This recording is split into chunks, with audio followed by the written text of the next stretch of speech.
Another accident. You got into another car accident. You look around, it doesn't look too bad. The other driver seems to be all right. You check yourself out, you're not in that much pain. You come home, you talk to your people, you tell them about the accident. Maybe you tell the police officer at the scene of the accident that you have no injuries, no pain. Maybe you tell the other driver you feel fine. And then a few days later, you wake up and, oh my God, you got a pain in your neck. You're not really sure what's going on. It's stiff.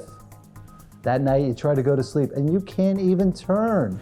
And you say to yourself, is that because of the accident?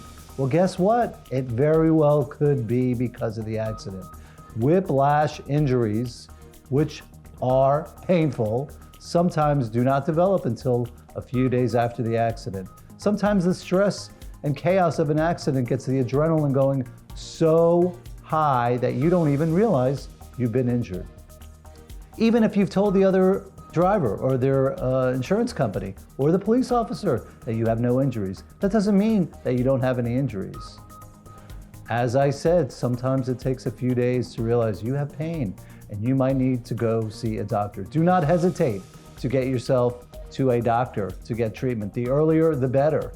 And do not hesitate to call me up at 305-374-7000. I will give you a free consultation and we can go over whether in fact you might have a claim, even if you have told the police officer at the scene of the accident or the other driver or the other driver's insurance company that you had no injuries. Sometimes these things are not so apparent and you do not want to foreclose your claim by waiting too long. So as soon as you feel pain, get medical treatment and call Greg Goldfarb for a free consultation, 305-374-7000.